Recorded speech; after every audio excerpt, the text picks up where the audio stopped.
de pregação da palavra do Senhor. Voltou. Então, para você ver que muitas pessoas aqui foram aqui realmente porque estavam carentes da manifestação de Deus, carentes da palavra de Deus. E você já imaginou o maior pregador de todos os tempos pregando para ti, ao vivo, e você vendo ele, o próprio Deus? É isso aqui que está acontecendo aqui nesse contexto. O maior pregador de todos os tempos, o maior filósofo, o maior psicólogo de todos os tempos, reúne aqui mais de 5.000 pessoas para pregar o seu sermão, para ensinar a sua igreja. Por que é que Cristo quer? Cristo ele quer sempre unir os discípulos. Cristo ele quer nos unir, meus irmãos. Cristo ele quer uma unidade fervorosa entre ele e o seu discípulo. Então é isso que nós vamos ver nesse estudo, nessa nova série. O Sermão da Montanha é composto por capítulo 5, o capítulo 6 e o capítulo 7. Vamos na introdução. Isso aqui é muito importante. Este ensino tornou-se conhecido em todo o mundo. O Sermão da Montanha hoje, ele é falado em todas as classes da sociedade. Os políticos usam muito o Sermão da Montanha quando eles vão pregar. Até mesmo aí no plenário, no Senado, até mesmo lá no STF, às vezes as pessoas usam o Sermão da Montanha. Os políticos gostam. Por quê? Porque é muito forte. Jesus é muito profundo na sua palavra e é o próprio Deus. Em todas as classes da sociedade, até os ímpios usam o Sermão da Montanha. Olha o que o texto está dizendo. É seguramente o texto de maior impacto em toda a história da humanidade. Por quê? Porque essa aqui foi a maior pregação que já existiu na face da terra. Por quê, pastor? Porque foi o próprio Deus, o próprio Verbo encarnado que pregou para multidões. Amém? Então vamos valorizar cada dia mais a palavra do nosso Deus. A relação mestre e discípulo. No contexto do primeiro século, ser um discípulo significava desejar ser como seu mestre. Era um grande privilégio você ter um mestre para te ensinar naquele tempo. Por quê? Porque era difícil a escrita, era difícil a pessoa ler, era difícil a pessoa ser um intelectual para ensinar. Então, quando chegava um rabi, quando chegava um mestre e te chamava, olha meu filho, vem para ensinar, a pessoa abriu o coração de uma maneira muito forte. Você lembra de Filipe, quando Deus chamou ele? Deus chamou Filipe, Filipe logo seguiu Jesus, já foi chamar Natanael, entendeu? Porque era um privilégio. Não viu quando ele chamou Pedro? Ele estava ali na praia, aconteceu todo aquele contexto, mas eles foram o quê? A Bíblia diz que eles largaram todo o seu trabalho, as suas redes, foram o quê? Seguir o rabino chamado Jesus, o grande mestre, o grande profeta, o grande pregador que estava surgindo. Então é um privilégio você ser discípulo de Jesus. É um privilégio você ter ele como seu mestre, como seu Deus. Vocês estão entendendo? Amém. Olha aqui. Ser discípulo de alguém significava não de modo impensado, inconsequente, como acontece com as seitas, mas pelo exemplo de vida de Jesus. Porque Jesus é o maior exemplo de vida dessa terra. Jesus é o nosso Deus, Jesus é a nossa rocha eterna, Jesus é nosso Salvador. E que coisa maravilhosa! Não de modo impensado, inconsequente, como acontece com as seitas. Por quê? Porque a seita tu segue o líder e só é o pensamento do líder. Tu não tem mais liberdade para nada. Tu fica preso àquela seita. Jesus não. Ele quer que você se una nele, mas que ele te dê uma liberdade para você ser livre, para glorificar o seu nome. Na seita não. Tu fica preso e só faz o que o teu líder quer. É por isso que muitas pessoas usam véu na cabeça, porque é seita. É por isso que muitas pessoas idolatram o sábado, porque é seita. São pensamentos de homem. Amém? Nós não devemos idolatrar o sábado, nós devemos guardar porque é bíblico. Se você não guarda, também não critique aqueles que guardam, porque o sábado que instituiu foi Deus. Amém? Não critique, porque foi Deus. Havia mestre com residência fixa, mas havia também os mestres itinerantes como Jesus. Alguém pode aqui, nessa noite, me dizer quem era um mestre de residência fixa na Bíblia? Alguém conhece algum aqui? Jesus era itinerante. Por quê? Porque ele não tinha onde reclinar a cabeça. Por quê? Porque ele tinha que passar 3 anos e meio aqui nessa terra e ele não parava. Ele saía aqui de uma obra e ia embora. Ele visitou todo aquele território ali do Mar da Galileia, todas aquelas cidades, e saía para toda a região. Nós temos muitos mestres fixos na Bíblia. Tem Nicodemos. Nicodemos era o quê? Mestre em Jerusalém, a Bíblia diz. Mas ele era um mestre fixo ali no Sinédrio, ensinava só ali a Torá, porque ele era mestre. Mas Jesus não, Jesus ia por toda parte pregando e ministrando a palavra e fazendo a obra. Não são igual os pregadores de hoje, que são itinerantes, mas não tem um compromisso com Jesus. Você pode sim, se Deus te deu um ministério itinerante, você pode ser uma bênção aí, pregar. Se ele te chamou para te evangelizar as pessoas, te colocou um pregador de ponta para você, você pode ir sim. Mas você tem que ser uma bênção onde você congrega. Você tem que cumprir o seu chamado lá na igreja onde o pastor te chamou. Não pode só ficar na itinerância. Não pode também se comparar com Jesus, porque Jesus é Deus, ele faz o que ele quer. Amém? Você vai entender? Amém. Paulo, por exemplo, destaca a importância de Gamaliel, um mestre também fixo. A faculdade de Gamaliel, onde Paulo estudou como mestre em Jerusalém, até que ele conheceu os mestres dos mestres, quando ele foi perseguir e prender a igreja do Senhor. E se tornou também um apóstolo de ponta, fazendo a vontade de Deus. Sabe o que Deus está falando aqui para nós? Nós somos os seus discípulos. Mas só que essa unidade, esse respeito com Deus tem que ser muito forte, tem que ser muito profundo para Ele nos abençoar. A nossa relação com Deus não pode ser qualquer relação, tem que ser uma relação de santidade, de entrega mesmo. Queridos irmãos, muitas pessoas não são abençoadas porque não têm relação forte com o seu mestre. Uma vez uma pessoa me perguntou: como é que eu faço, pastor, para ter uma relação com Deus? Eu falo: olha, fala com Ele. Peça sabedoria para Ele. Porque tem pessoas que não acreditam no sobrenatural de Deus. Se você sabia que se você for uma pessoa, até um ateu, que estiver aqui nos assistindo nessa live, e dizer para Deus: se tu é Deus, te revela para mim. Eu duvido se Deus não se revela para ele.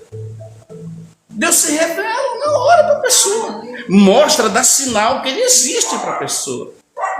E a Bíblia diz em Hebreus que nós temos o quê? Que crer que ele existe. Aleluia. Que crer que ele realmente é o Deus poderoso dessa terra. Então faça prova com Deus. Se você não quer crer em que eu estou pregando nessa noite, então faça a prova com Deus. Manda ele te mostrar. Manda ele abrir as camas dos teus olhos, porque Paulo ele teve que cegar Paulo para seguir a Cristo, para ele seguir a Cristo, porque Paulo é um fariseu, é um mestre. Você vê que ele ia de encontro com o cristianismo, ele mandava aprender as pessoas. O Senhor teve que cegar ele 3 dias e mandar Ananias lá tirar as camas dos olhos dele, para ele crer que era Cristo, que ele estava perseguindo a igreja de Cristo. Glória a Deus. Então, amados irmãos, então essa unidade, essa santidade, essa coisa que Deus pede da gente, tem que ser de coração. Você tem que entregar a sua vida para Deus de toda a tua alma, a Bíblia diz. De todo o teu ser, a Bíblia diz. Porque Ele quer verdadeiramente um encontro entre o seu mestre e o seu discípulo. Amém? Glória a Deus. O mestre atraía os discípulos com o objetivo de fazê-los semelhante a si mesmo. Em cada área da vida, transmitindo-lhe conhecimento, sabedoria e comportamento ético. Por isso que esse sermão da montanha é muito falado nas empresas, no rumo da política, em todo o segmento da sociedade, porque traz um ensino muito forte para o dia a dia, para o cotidiano da nossa vida. comportamento ético de um político forte, de um pastor forte, ele melhora a sociedade. Você sabia disso? Até o ímpio, se ele tiver caráter, se ele tiver ética, ele vai fazer um bem tremendo para a sociedade. Agora, se ele não tiver um comportamento ético, olha, a nação cai, o pastor cai, a igreja cai, o discípulo cai, porque tem que ser profundo a nossa intimidade com Deus. Aleluia! Jesus ensina a ser discípulo tudo que o Filho de Deus necessita saber e praticar de forma para agradar a Deus. Tudo que a gente faz nessa vida, a gente tem que ter o objetivo de glorificar o nome do Senhor. Gostei do que o presbítero falou, que ele fez a live, mas não se preocupe, continue fazendo. Porque tudo é uma semeadura. Olha, na nossa página, a gente já está 2 anos aqui no ministério, hoje já tem quase 3.000 pessoas na nossa página da igreja. É muitas pessoas que assistem o Ministério Adoração e Graça. Olha, vocês que pregam aqui, louvam aqui, se vocês quiserem fazer o canal de vocês, vocês podem fazer. Entendeu? Eu faço, eu corto aqui minha parte, porque eu jogo lá e divulgo para as pessoas que estão no meu canal. Mas você pode abaixar um programa, cortar, você está louvando, pregando aqui, divulgar a palavra de Deus. E a live, essa pessoa sentar e conversar, hoje você faz uma live, o mundo todo te assiste. E você vai fazendo. Se Deus colocou no teu coração, vai fazendo, porque muitas pessoas são abençoadas através da live. Porque hoje não se prega mais a palavra de Deus. As igrejas viraram movimentos e boates. São poucos hoje que pregam a palavra e ensinam a palavra. Estou te falando a verdade. Amém? Então faça isso. Faça isso, que cada dia que você fizer, vai crescer. As pessoas vão começar a te seguir. Amém? As pessoas vão começar a gostar do teu canal, ver que tu é homem de Deus e vai embora a palavra de Deus. Porque qual é o foco de uma pessoa fazer uma live? É para se amostrar? Não. É para glorificar o nome de Cristo. É por isso que eu faço isso aqui. Daqui com o tempo, Fredinha, eu vou comprar uma câmera profissional. Ela vai ficar lá onde tu tá. De lá tu joga o foco profissional na pessoa, qualidade para todo mundo. Porque esse é o foco do ministério missionário. Às vezes a gente não pode ir lá na África, mas a gente está pregando aqui, edifica a vida da pessoa que está assistindo a palavra de Deus. Porque a palavra de Deus, ela vai para todos os corações. Aleluia. Amém? É uma forma também de evangelizar. Sabe por que eu faço isso aqui, me preocupo com isso aqui? Porque foi o próprio Deus que colocou no meu coração para mim fazer. E ele, quando trouxe um rapaz aqui que pregou aqui, ele confirmou aqui para mim que não era para mim parar. Que não era para mim parar com as lives, porque edifica as pessoas em outra parte do planeta. Às vezes uma pessoa lá no Japão que o suicídio é muito forte, um missionário que está no campo de batalha que precisa de um renovo, ele assiste uma palavra, ele ouve um louvor, você cantando aqui no hino da harpa, não são na autoridade, ele ali ouvindo, ele edifica a vida dele. Amém? Então tudo que a gente faz em prol do reino de Deus é benefício para o reino dele. Então não se prenda, tá bom? Olha, jovens, vocês quiserem fazer aqui dia de sábado, convidar uns amigos de vocês, passar estudo aqui, fazer uma gincana, assistir um filme, vocês podem fazer. O ministério está livre para vocês. Amém? As pessoas que querem trabalhar aqui, que querem fazer algo para Deus, pastor, eu queria fazer algo para o Senhor, vem, conversa comigo, eu te dou o dia, tu faz, eu te ajudo ainda. Amém? Porque é a missão da igreja, amém?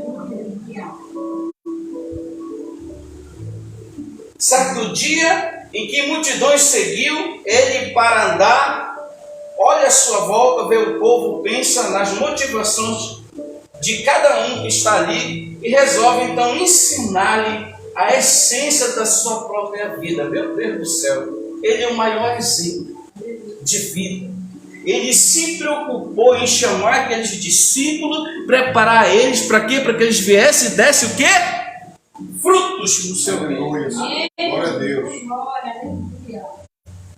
Além de testá-lo, porque Deus testa a gente, a fé da gente, quanto à disposição de fazer, por exemplo, hoje vocês vieram aqui, vocês tiveram a disposição de estar aqui. O Eugênio vem do seu trabalho, amém? Meu pai vem lá do Queiroz, minha mãe com a perna toda assim, mas a gente vem.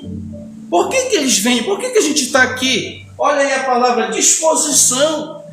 A gente está renunciando. O mundo, às vezes a gente fica numa novela 2 horas ali assistindo a novela, um filme, e não quer estar 2 horas na igreja? Pelo amor de Deus. Vamos dividir o tempo de 24 horas.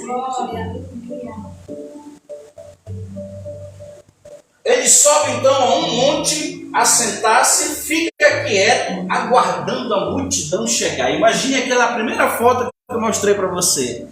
Ele está lá no monte sentado e ele vê o povo vindo de todas as partes da Judéia, Galileia, até as regiões pagãos, dos pagãos, vinham atrás de Jesus para receber a palavra. Então aqueles que tinham sede, olha, de ser como ele, aproximaram-se e assentaram-se e assentam-se à sua volta, e ele começa a fazer o quê? Repita comigo, o que é que Jesus começa a fazer aí? Ele começa a passar manto para a igreja? Hein? Ele rodopia no culto? Ele só fala em língua estranha no culto? O que é que ele faz? Ele ensina. O ministério de Cristo verdadeiro, a igreja verdadeira é aquela que ensina a palavra.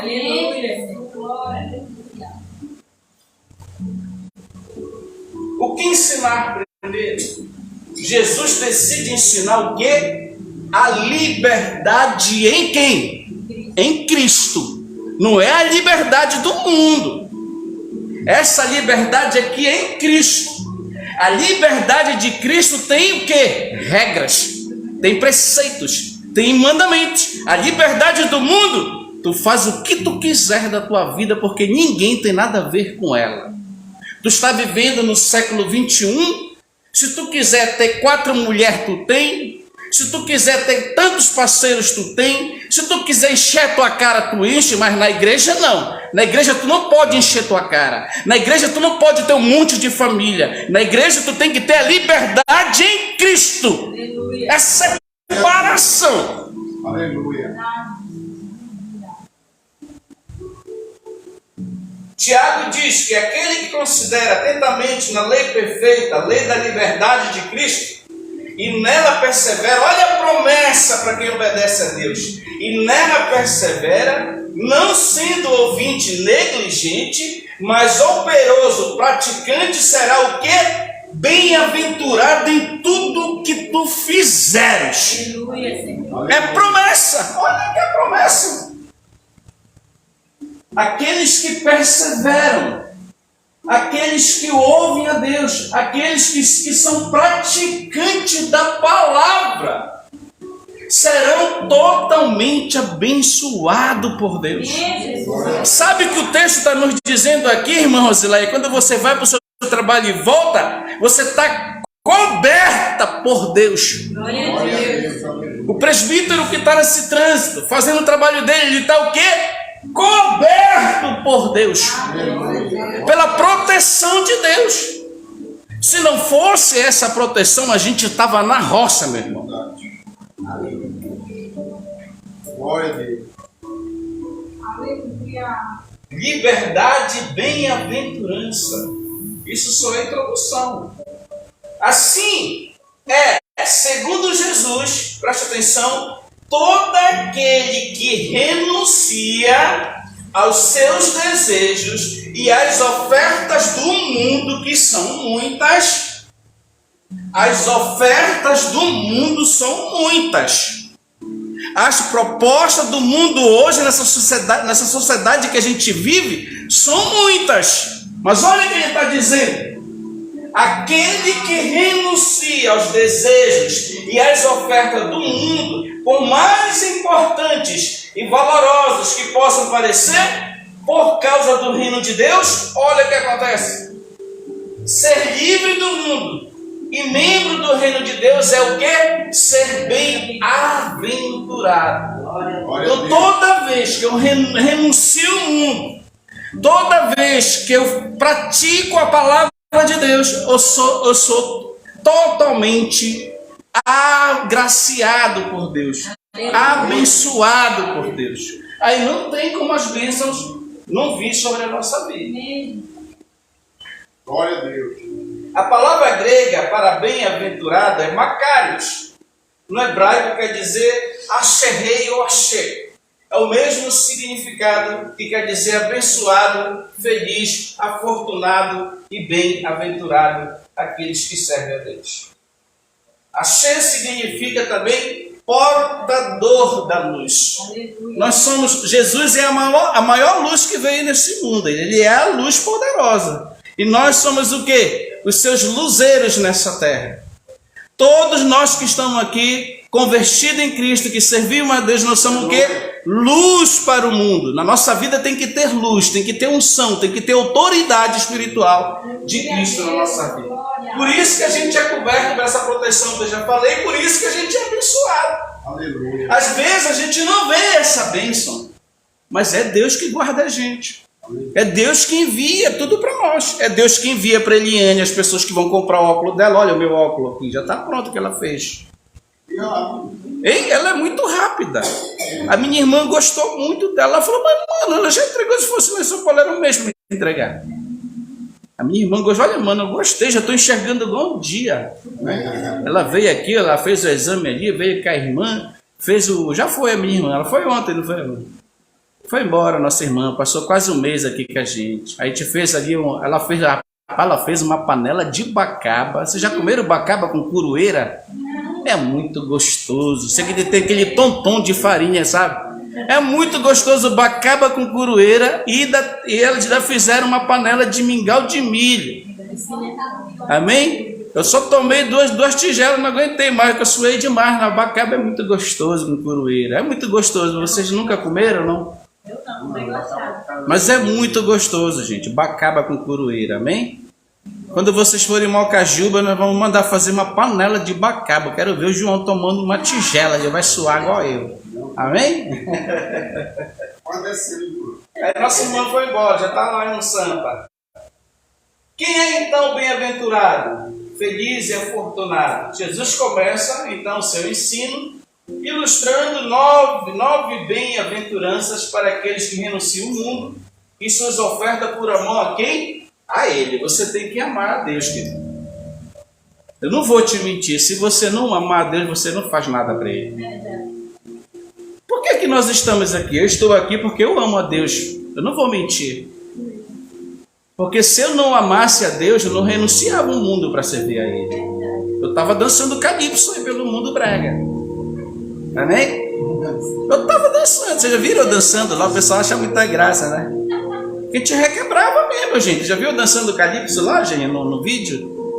Eu era magrinho, olha como eu tô gordo, né?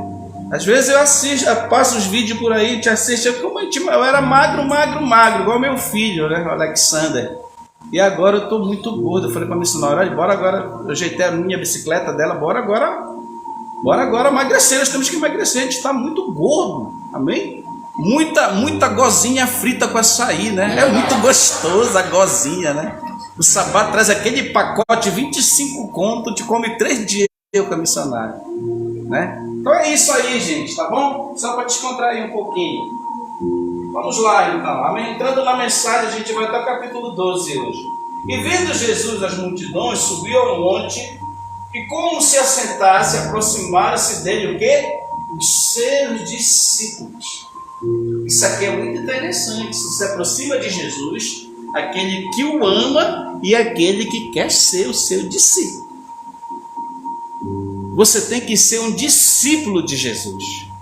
Quando você for realmente um discípulo de Jesus, você vai amar Ele. Você vai renunciar muita coisa por esse amor. Amém? Nós temos que amar esse Deus. Amém. Glória a Deus. Olha bem aqui no versículo 2. E Ele passou a ensiná-los. É por isso que Deus ele nos dá a sabedoria, nos dá a autoridade espiritual para sermos uma bênção na sua presença. Versículo 3. Bem-aventurados os humildes de espírito, porque dele é o reino do céu. Aleluia. Esse humilde aqui no original o contexto é ser pobre de espírito. Mas a pessoa pobre não agrada a Deus porque ela é pobre? Não, não é essa pobreza que o texto diz no original. O sentido no grego, no original, é que essa pessoa pobre é uma pessoa pobre de Deus. Ela não tem relação com Deus. Ela não tem comunhão com Deus. Deus quer que você seja uma dinamite com Ele. Deus quer um encontro muito forte com Ele. Então, os humildes de espírito são aquelas pessoas que ainda não... Amém? Aquelas pessoas que ainda não se chegaram a Ele como Ele quer. Que se aproximaram dele de uma forma tremenda. Essa humildade que Ele faz não é essa humildade que a gente tem de tratar a pessoa bem, de ser uma pessoa... Não, essa humildade é uma humildade espiritual. Deus quer que você seja uma bênção no reino dele. Deus quer que você seja o discípulo dele amado. João não era o discípulo amado de Jesus. A Bíblia diz que Abraão era amigo de Jesus, parceiro de Jesus. É isso que Jesus quer. Então, os pobres de espírito, em algumas versões que fica mais próximo do original, é uma pessoa que ainda não se aproximou de Deus, não tem uma comunhão forte com Deus. Então, nós precisamos nos entregar para Ele. Senhor, cuida da minha vida a partir de hoje. Senhor, cuida da minha empresa a partir de hoje, Senhor. Eu coloco nas tuas mãos. Mãe, irmão, pode esperar. Porque você colocou nas mãos, Senhor, eu te entrego os meus filhos nas tuas mãos.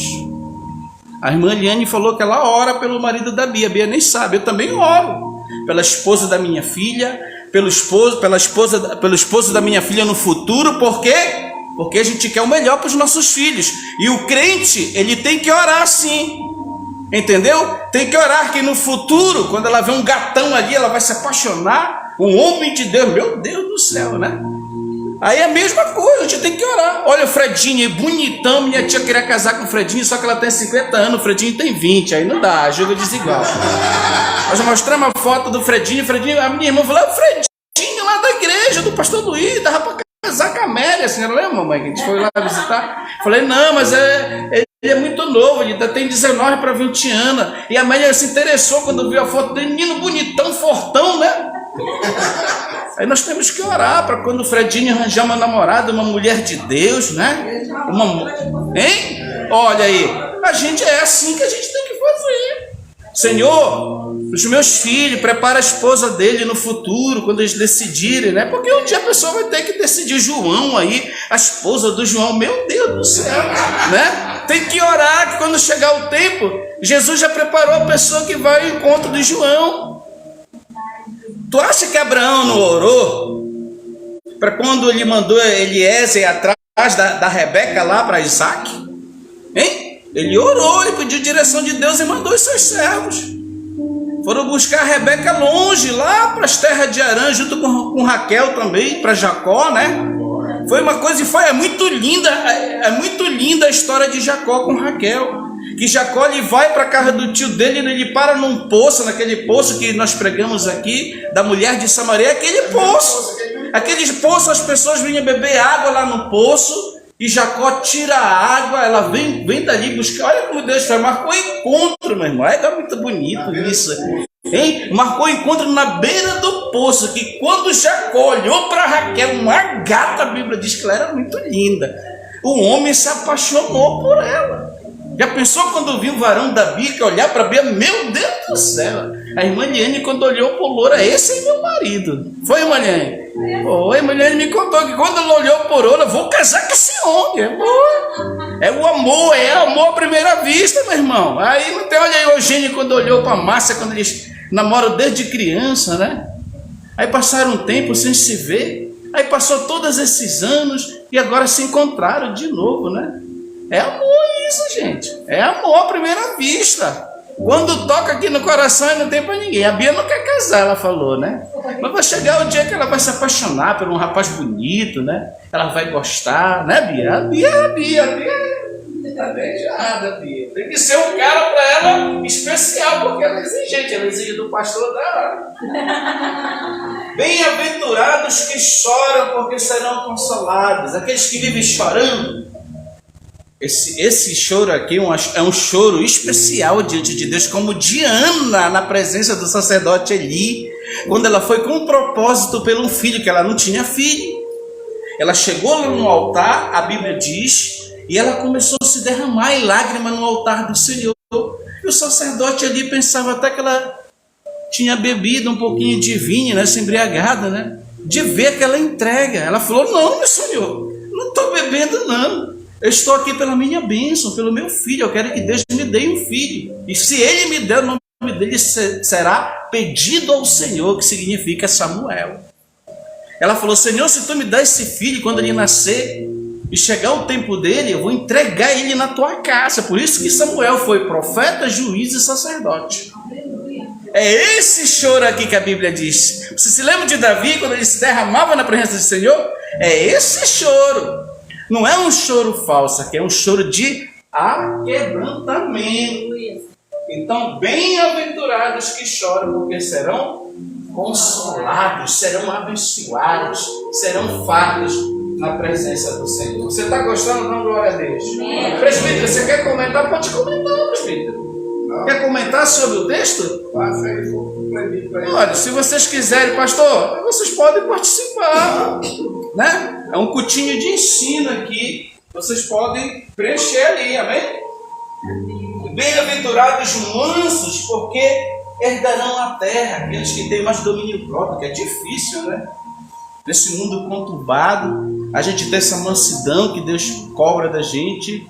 Os mansos, aqueles que são calmos, aqueles que têm um coração grande para abençoar a pessoa, né? Qualquer coisa que a pessoa se aborrece, são os mansos dessa terra.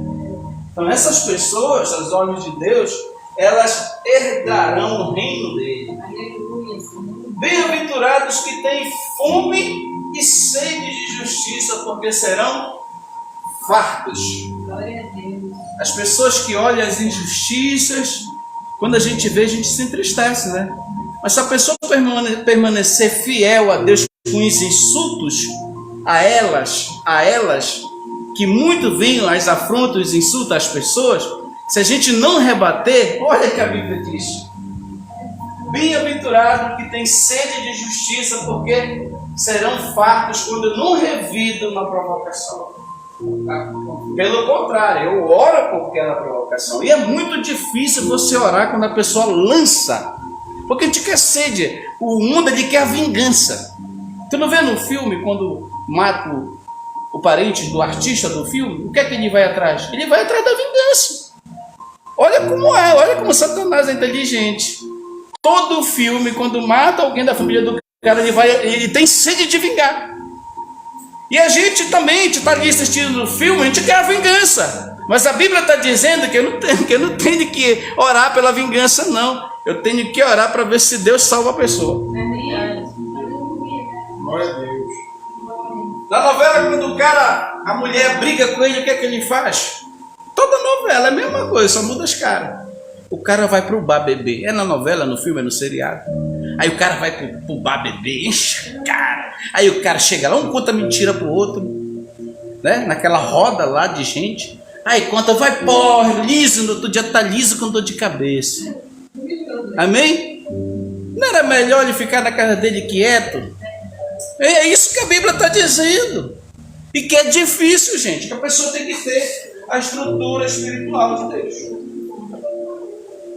Bem-aventurados misericordiosos, porque alcançarão misericórdia. Bem-aventurados limpos de coração, porque verão a Deus. Esse aqui é muito forte. Esse aqui é o caso de Estevão, Fradinho, que tu pregou. Que a pessoa está jogando pedra nela e ela está orando por ele. A gente não rebate com a pedra. Isso aqui é muito profundo. Isso aqui são aqueles que têm uma intimidade tão grande para Deus, que quando vem a tempestade na vida deles, eles acham até graça. Eu conheci uma missionária que ela falou para mim: pastor, eu já até acho graça das provações que Deus me coloca, de tanta experiência que eu tenho com ele, que nem me entristeço mais. Por quê? Porque ela já sofreu tanto com as experiências que Deus colocou na vida dela, que quando vem a coisa forte, ela nem sente mais. Por quê? Porque o coração dela está fortalecido, está limpo.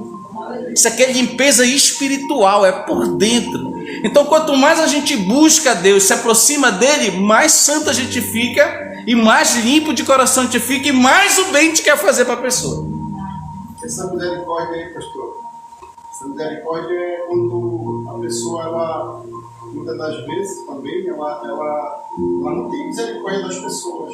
Isso. Ela quer dela, mas ela, nos outros, ela não quer usar, porque a gente usa a lei da semeadura, que Isso. planta tudo óleo. Então, quando a pessoa quer ser misericordioso com as pessoas, ou seja, Deus ele é misericordioso com a gente. Então, né, está relacionado a essa misericórdia aí. Essa misericórdia está relacionada com o texto que Jesus diz: tudo aquilo que você quer que os homens vos façam, Isso. façais vós também. Você não quer as coisas que as pessoas lhe tratem bem? Você não quer tudo de bem para você? Quando você ganha um presente, uma coisa nova, você não se alegra com aquele presente, coisa nova? Jesus está falando, do jeito que te deram novo, também dá para o outro. Ser misericordioso. Da mesma forma que exercer misericórdia contigo, exerce também com o outro. Porque no mundo é o seguinte, o cara só quer venha a nós. E no reino de Deus não. Venha a nós para mim e venha a nós para o meu irmão. É compartilhado a bênção, entendeu? Não fica só num terreno, numa pessoa. Amém? Isso também é exercer misericórdia de Deus. Bem-aventurados misericordiosos, porque alcançarão misericórdias, e bem-aventurados limpos de coração, porque verão a Deus. São aquelas pessoas que são muito fervorosas, muito santas mesmo diante de Deus. São pessoas... Tu lembra daquela mulher que morreu? Aquela mulher de Calcutá, Teresa de Calcutá, é? A Madre Teresa de Calcutá. Aquela mulher praticava demais coisa boa na vida dela. Aquela mulher, ela tinha uma ONG que ajudava milhares de pessoas. Sabe esses doutores que vão aí para o Médico Sem Fronteira? Eles abandonam tudo para cuidar daquelas crianças lá. Passa na Globo News. Meu irmão, é esse tipo de gente aqui que Deus está falando. A pessoa vai para lá para socorrer, viver aquilo. Elas cuidam das crianças, alimentam, sabe? Só esse tipo, a gente está longe disso aqui, gente. Viu? Esses aqui são os limpos de coração. Essas pessoas, parece que naquele grande dia vão sentar lá no galardão, lá em cima com Cristo. Vão ter os melhores banquetes são para elas. É porque Deus ele vai dar galardão. Por tudo aqui que a gente faz aqui na terra para Deus, ele vai notando lá no caderninho dele. Naquele dia ele vai te recompensar. Já pensou que Deus maravilhoso, né? Deus recompensa aqui nessa terra e recompensa também na era do porvir, que ele vai dar os galardões à sua igreja. Olha, eu vou dar meu galardão para o Fredinho fez isso aqui para mim na terra, a Bia fez isso, o João fez isso, o presbítero, vai estar tudo anotado lá. Aí vai ter os galardões, a bênção de Deus no reino eterno com ele. E não vai mais haver mais morte nem problema, né? A gente não vai mais morrer. A gente não vai mais sofrer. Amém? Esse é o paraíso que nos espera. E a maioria das pessoas não crê mais nisso. Compreendem? São esse tipo de pessoas aqui, os pacificadores, aqueles que vão em busca da paz. Amém? Que doam a sua vida por amor à obra do Senhor. Bem-aventurados perseguidos por causa da justiça, porque dele é o reino dos céus. Às vezes a pessoa está ali fazendo a coisa certa todo o tempo, lutando por aquilo, e ela está sendo criticada, as pessoas estão jogando pedra nela, mas ela fica na dela. Ela sabe que a recompensa vem de Deus para a vida dela. Amém? É desse tipo de coisa aqui que Deus está falando, da perseguição. A igreja é perseguida. A igreja ela está sendo perseguida. Agora já estão querendo até taxar a igreja. Tem projeto no Congresso daquele genuíno que quer taxar a igreja, quer cobrar imposto da igreja. Tem pessoas aqui nesse país que não querem igreja, não querem crente, não querem pastor. Até porque pelos maus exemplos dos pastores que tem hoje no Brasil. Só que deixa eu te dizer uma coisa, a igreja de Cristo nunca parou. A Babilônia não parou a igreja de Cristo. Os médios e os persas não pararam a igreja de Cristo. Vieram os gregos, Alexandre o grande guerreiro desse mundo antigo, não parou a igreja de Cristo. O Império Romano em todos os seus Césares não pararam a igreja de Cristo. Não pararam a igreja de Cristo. Roma não parou a igreja de Cristo. Aí depois veio a reforma em 1500 com Lutero, não conseguiram parar a igreja de Cristo. Os pais da igreja não deixaram parar a igreja de Cristo. Os reformadores não pararam a igreja de Cristo. E Deus levantou hoje eu e você para que ninguém venha parar a igreja de Cristo.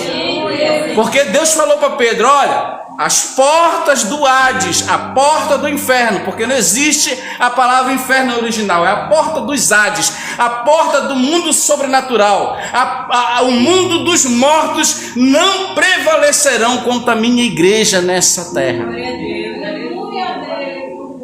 Quanto mais baterem na igreja de Cristo, mais ela vai crescer. Quanto mais falar e perseguir a igreja de Cristo, mais ela vai crescer. Não tem para onde correr. É promessa de Deus. Não mexa com a igreja do Senhor. Bem-aventurados sois quando por minha causa, causa de Jesus, vos injuriarem, vos perseguirem, mentindo disserem todo mal contra vós. Regozijai-vos, exultai, porque é grande, olha aquilo que eu falei, grande o vosso galardão no céu. Pois assim perseguiram os profetas antes de vós. Perseguiram Moisés no deserto, por isso que Moisés se aborreceu e feriu a rocha. O povo perturbou Moisés. O povo não deixava Moisés em paz.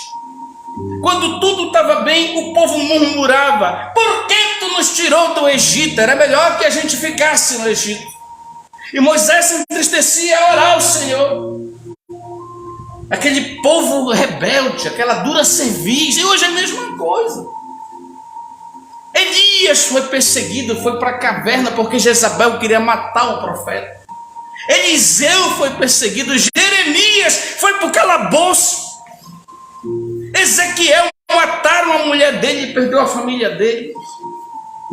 Isaías cerraram ele ao meio. Os apóstolos, a maioria, foram todos mártires, menos João. Foram todos perseguidos. Olha o que o texto diz: porque é grande o vosso galardão nos céus, pois assim perseguiram os profetas antes de vós. E perseguiram o próprio Machia, o próprio Messias, quando ele veio nessa terra. Então a igreja, ela sempre será perseguida. Mas o segredo da vitória é a gente permanecer firme em Cristo. O segredo da vitória é a gente ficar com a nossa fé inabalável diante de Cristo. Uma fé sobrenatural, uma fé que agrada ao Senhor, uma fé na presença do nosso Deus. Amém? Vamos ficar de pé. Obrigado, até a próxima aula. Vamos adorar o Senhor.